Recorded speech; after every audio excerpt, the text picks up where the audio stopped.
राधे राधे। आज हम देखेंगे concept of disease and invisible microbes in ancient India. ठीक है, मतलब एंशिएंट इंडिया के अकॉर्डिंग जो डिसीज़ हुआ करती थी माइक्रो ऑर्गेनिजम्स के द्वारा, है ना। और इनविजुअल माइक्रोब्स मतलब कि अदृष्टा कृमि के बारे में हमको यहाँ पर आज देखना है। ठीक है, तो अभी हम आज देख रहे हैं कॉन्सेप्ट ऑफ इनविजुअल माइक्रोब्स। ठीक है, तो invisible microbes in Atharvaveda they are termed as adrishta और अदृश्य कृमि। ठीक है, इनको अथर्ववेद में इनविजुअल माइक्रोब्स को क्या टर्म दी गई है? अदृश्य कृमि इनको कहा गया है या फिर अदृष्टा कृमि कहा गया है। और भी जिनको हम हमारी नेकेड आइट से या अननेड आइट से मतलब कि नॉर्मल आँखों से नहीं देख सकते। फिर उसके बाद सेकेंड है they are microbes micro in size. इनके साइज़ कैसा रहता है? माइक्रो मतलब छोटा रहता है, सूक्ष्म रहता है।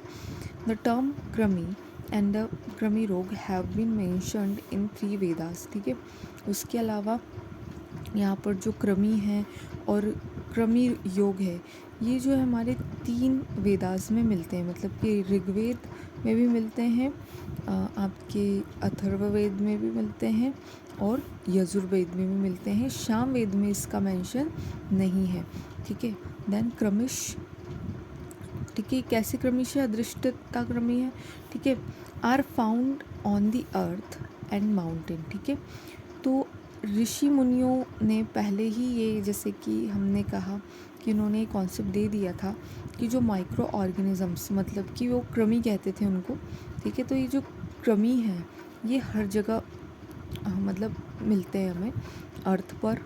ठीक है ना, पृथ्वी पर भी है ये, है ना, माउंटेन पर भी है। ठीक है, उसके अलावा सॉइल में भी हमको जो है कृमिश मिलते हैं।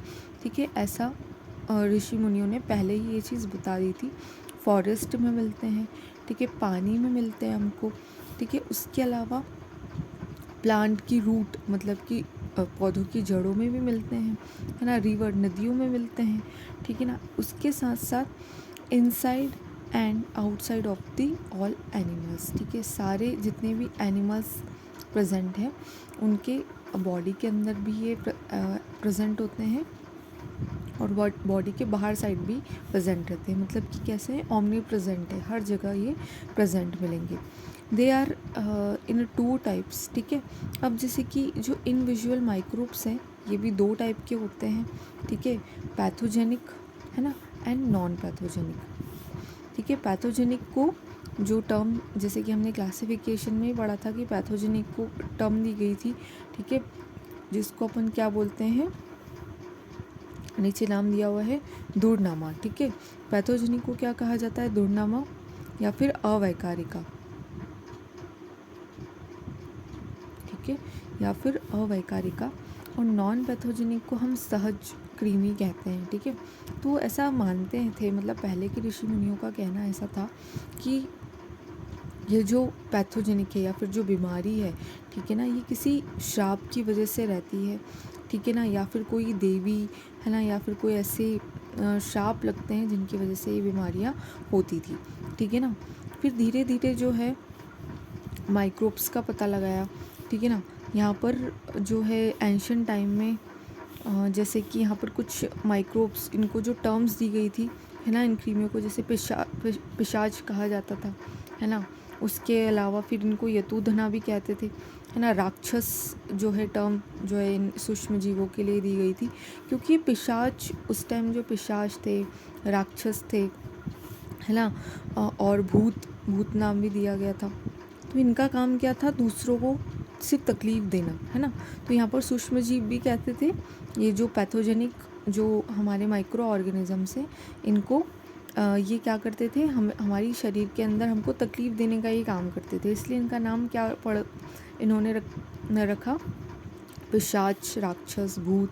ठीक है, यतुधना ऐसे माइक्रो ऑर्गेनिज्म जो कि बॉडी के अंदर पैन मतलब कि पीड़ा देते हैं। ठीक है, they are able to move one place to another place.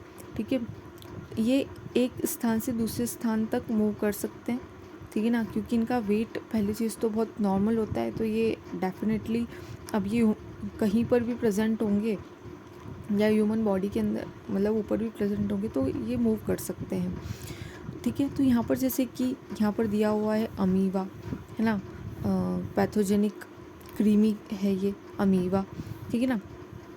Amoeba एक तरीके का दूरनामा क्या है, दूरनामा क्रीमी है। दूरनामा क्रीमी मतलब कि पैथोजेनिक माइक्रोब्स, ठीक है, रिस्पॉन्सिबल फॉर डिसीज अकरिंग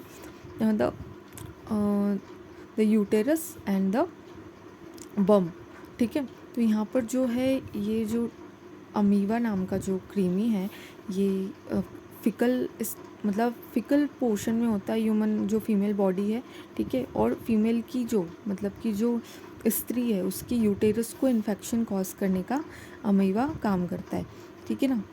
जैसे कि अमीबा कहाँ रहता है, रेसाइड्स इन अ फिटस, ठीक है, फिटस में रहता है, मतलब कि गर्भ जो हम बोल सकते हैं पेट वाला पोर्शन है फीमेल में, है ना, इन अ फीमेल में जो है ये हमें मिलते हैं, ठीक है।